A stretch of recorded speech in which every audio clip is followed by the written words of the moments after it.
A lot of this isn't going to make sense to you, and I'm sorry about that. I'm just going to start at the beginning, with the house.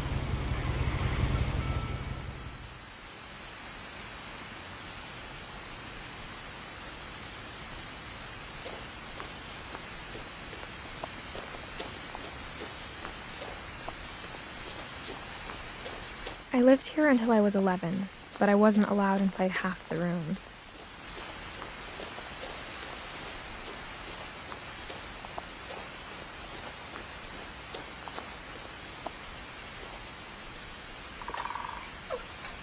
Inside the mailbox were bills from 7 years ago, marked urgent, open immediately.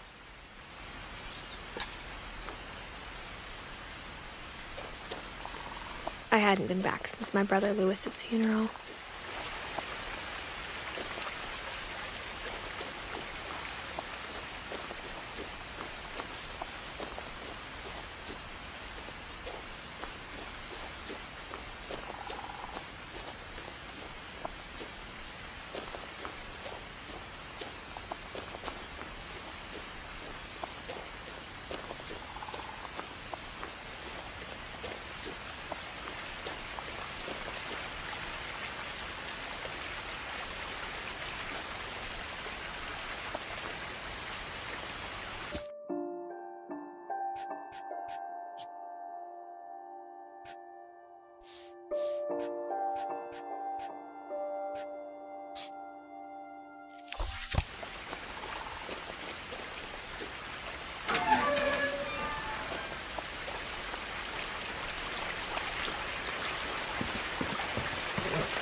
In her will, my mother left me a key, but didn't tell me what it unlocked. Maybe she thought I'd know, or she thought that the mystery would be enough to bring me back.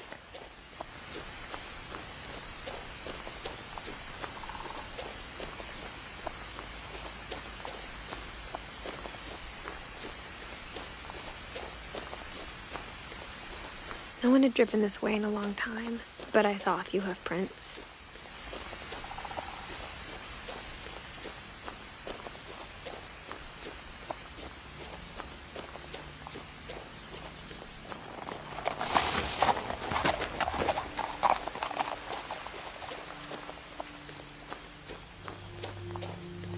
The truth is, even after I inherited the house, I never thought I'd come back to it.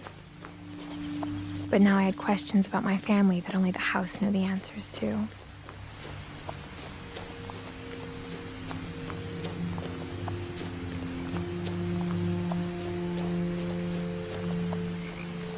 The house was exactly like I remembered it, the way I'd been dreaming about it. As a child, the house made me uncomfortable in a way I couldn't put into words. Now, as a 17-year-old, I knew exactly what those words were. I was afraid of the house.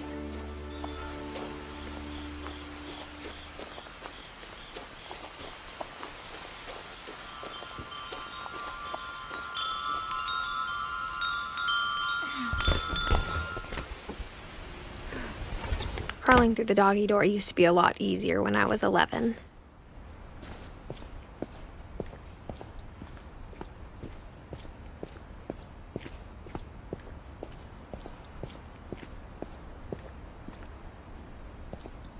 For the first time in years,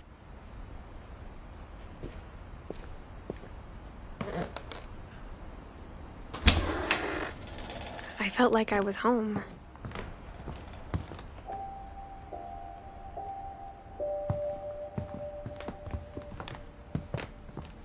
But instead of a family, there were just memories of one.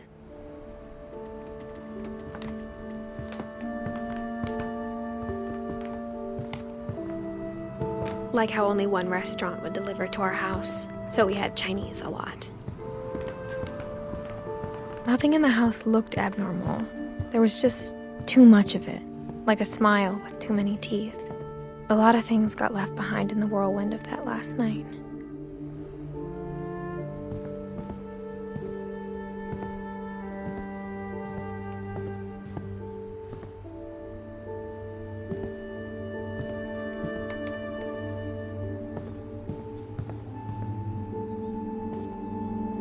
After Milton disappeared, Mom sealed up all the bedrooms.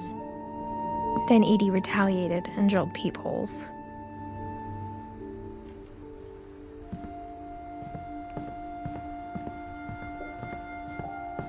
Whenever people ask me about my family, the first thing they always want to know about is Barbara.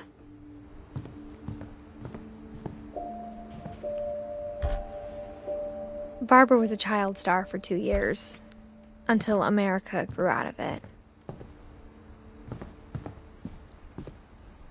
Mom must have locked the third floor stairs on the night we left.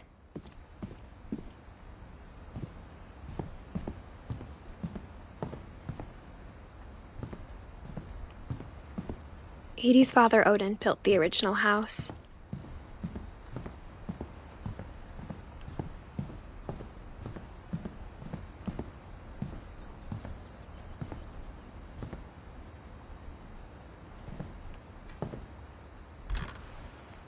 My Grandpa Sam spent 7 years sharing a room with his dead brother, Calvin.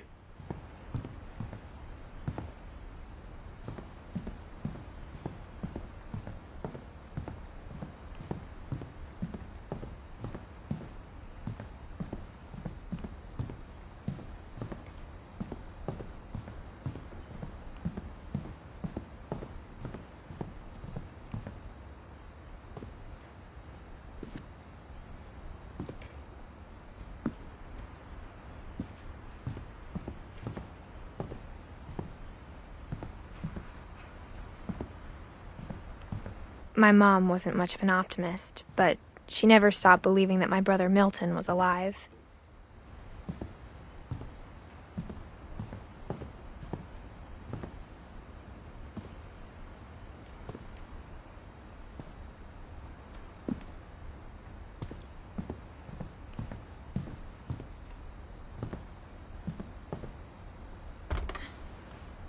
Molly always seemed like a girl I could imagine being friends with, if she hadn't died in 1947. I spent a lot of time playing in Great Uncle Walter's room. I think my mom sometimes regretted not sealing it up.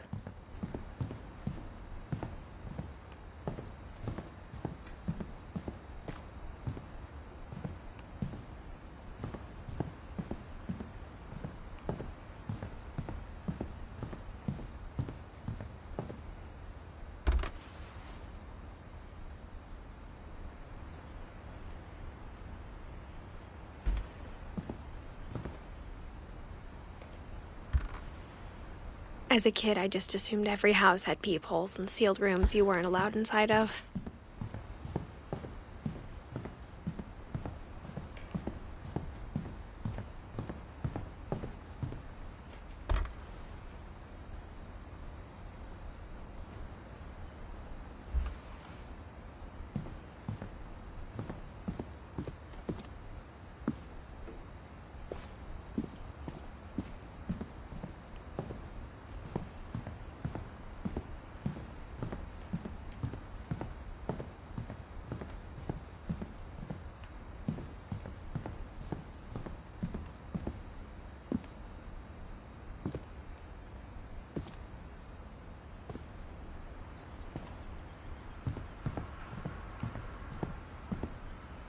Mom always told me to stay out of the basement, so I wasn't too surprised when the key didn't fit.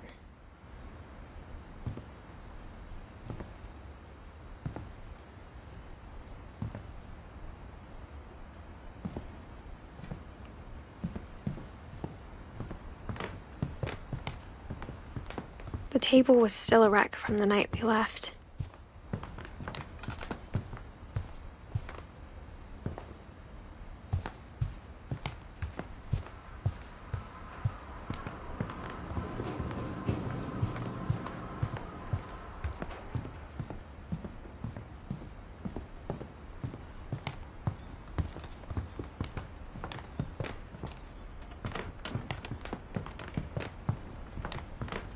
It was like a bomb had gone off, killing everyone but sparing the furniture.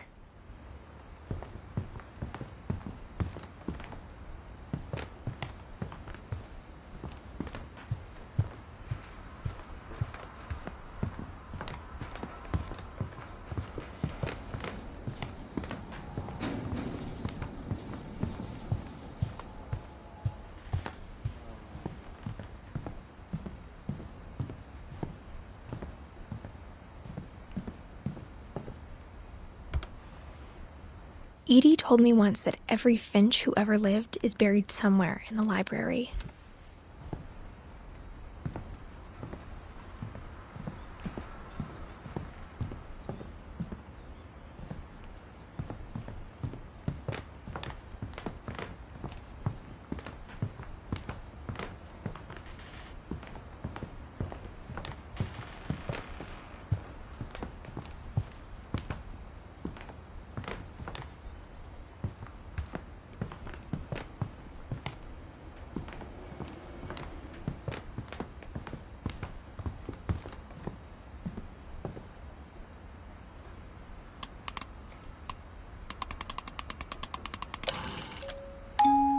Great-Grandpa Sven built a music box for Barbara, along with the rest of the house.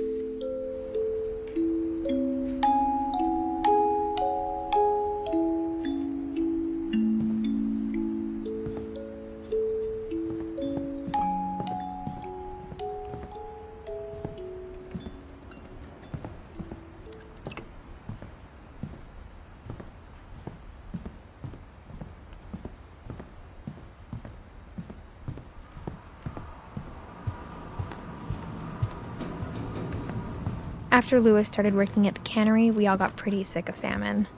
Except our cat, Molly.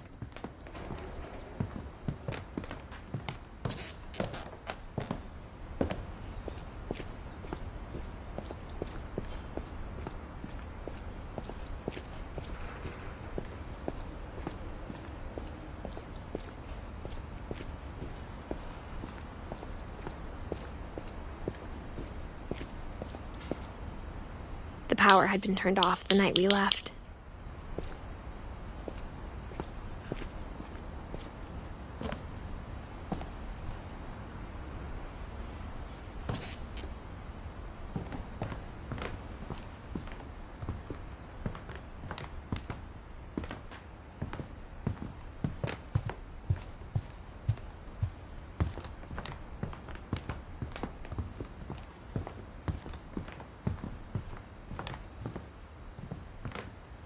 Even the fireplace had a story. Edie told me the bricks came from the original house, after it sank.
Lewis told me there were secret passages, but I never believed him.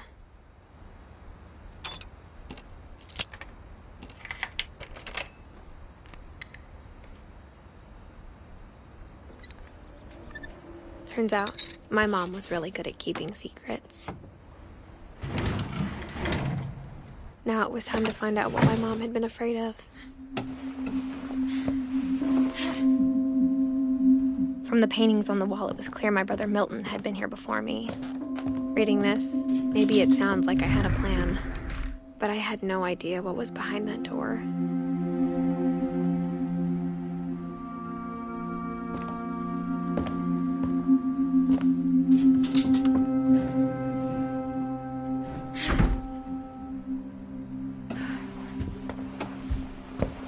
Just like I had no idea where all this was gonna lead.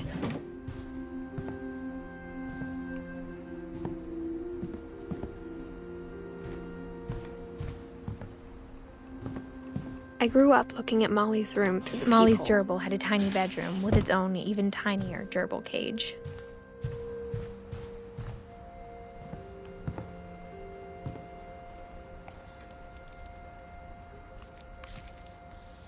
December 13th, 1947. Dear Diary, I'll be gone soon, but I wanted to tell somebody about what's gonna happen. It started when Mom sent me to bed without dinner. I woke up and I was starving, so I looked around for something to eat.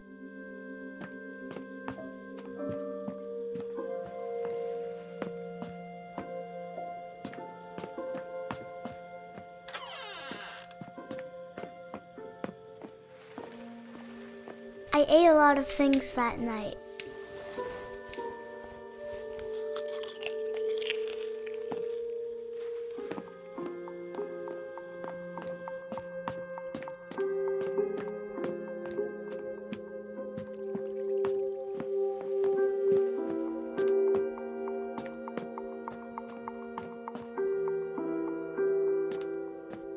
The gerbil food was dry, but I didn't mind it.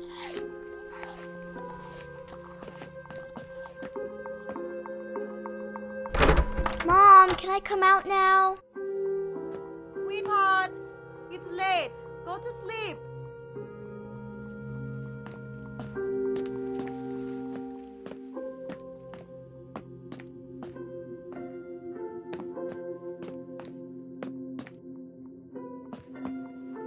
My Halloween candy was all gone.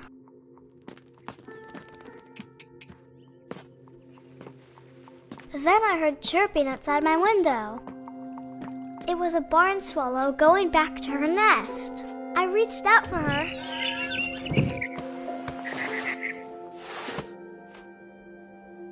And suddenly, I was a cat.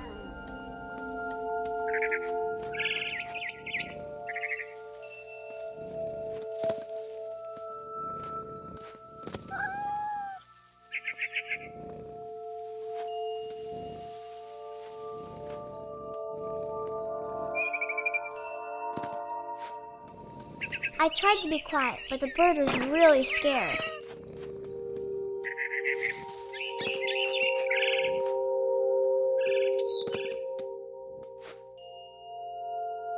Mom and Dad didn't even look at me.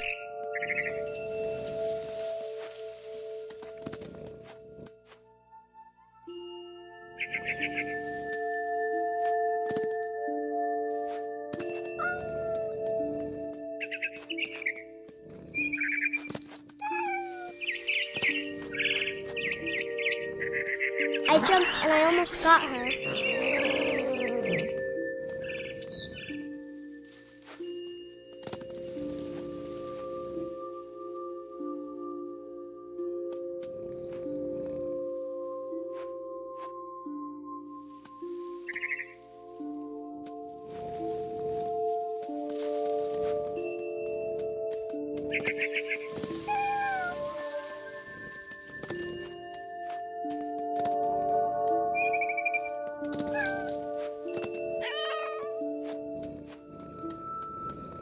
I could tell she was getting really tired.